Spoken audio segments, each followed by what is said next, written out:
अर्जुन के 4 पुत्र थे। द्रौपदी से जन्मे अर्जुन के पुत्र का नाम श्रुतकर्मा था।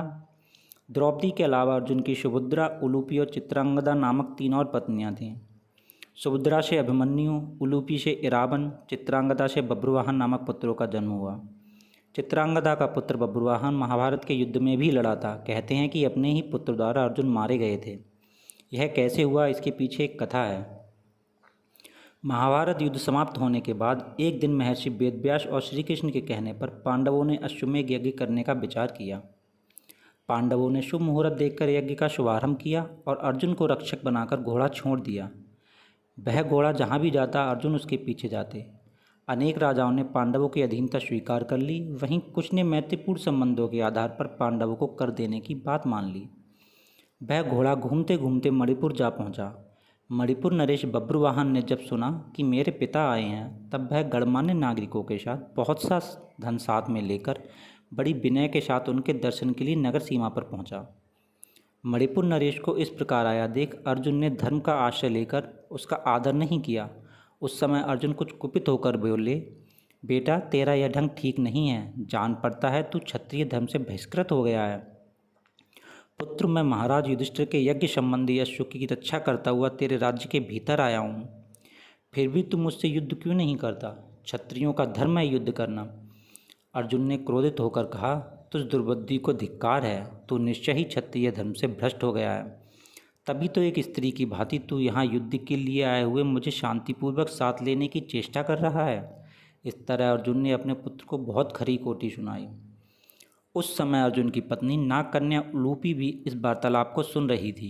तब मनोहर अंगों वाली नागकन्या उलूपी धर्म निपुण बब्रुवाहन के पास आकर यह धर्मसम्मत बात बोली, बेटा तुम्हें विदित होना चाहिए कि मैं तुम्हारी विमाता नागकन्या उलूपी हूँ।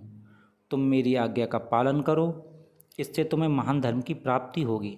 तुम्हारे पिता कुरुकुल के श्रेष्ठ वीर और युद्ध के मन में मत से उन्मत्त रहने वाले हैं, अतः इनके साथ अवश्य युद्ध करो। ऐसा करने से ये तुम पर प्रसन्न होंगे, इसमें संशय नहीं है। यह सुनकर बब्रुवाहन ने अपने पिता अर्जुन से युद्ध करने का निश्चय किया। तब अर्जुन और बब्रुवाहन के बीच घोर युद्ध हुआ। कहते हैं कि इस युद्ध में बब्रुवाहन मूर्छित हो गए थे और अर्जुन मारे गए थे। अर्जुन के मारे जाने का समाचार सुनकर युद्ध भूमि में अर्जुन की पत्नी चित्रांगदा पहुंचकर विलाप करने लगीं। वह उलूपी से कहने लगीं, तुम्हारी आज्ञा से मेरे पुत्र बब्रुवाहन ने अपने पिता से युद्ध किया।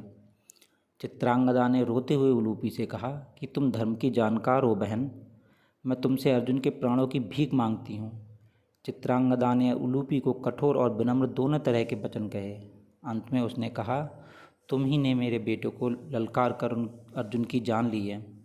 मेरा बेटा भले ही मारा जाए, लेकिन तुम अर्जुन को जीवित करो, अन्यथा मैं भी अपने प्राण त्याग दूंगी। तभी मूर्छित बब्रुवाहन को होश आ गया और उसने देखा कि उसकी माँ अर्जुन के पास बैठकर विलाप कर रही हैं और विमाता उलूपी भी पास ही खड़ी हैं। बब्रुवाहन अपने पिता अर्जुन के समक्ष बैठकर विलाप करने लगा और उसने प्रण लिया कि इस रणभूमि पर आमरण अनशन कर अपनी देह त्याग देगा। पुत्र और माँ के विलाप को देख सुनकर उलूपी का हृदय भी पसीज गया। उसने संजीवन मणिका का स्मरण किया। नागों के जीवन की आधारभूत मणि उसके स्मरण करते ही वहां आ गई। तब उन्होंने बब्रुवाहन से कहा, बेटा उठो, शोक मत करो। अर्जुन तुम्हारे द्वारा परास्त नहीं हुए हैं। ये मनुष्य मात्र के लिए अजय हैं। लो, यह दिव्य मणि अपने स्पर्श से सदा मरे हुए सर्पों को जीवित किया करती है। इसे अपने पिता की छाती पर रख दो, इसके स्पर्श होते ही वे जीवित हो जाएंगे। बब्रुवाहन ने ऐसा ही किया। अर्जुन देर तक सोने के बाद जागे हुए मनुष्य की भांति जीवित हो उठे। फिर उन्होंने अश्वमेध का घोड़ा अर्जुन को लौटा दिया और अपनी माताओं चित्रांगदा और उलूपी के साथ युधिष्ठिर के अश्वमेध युद्ध में शामिल हुए।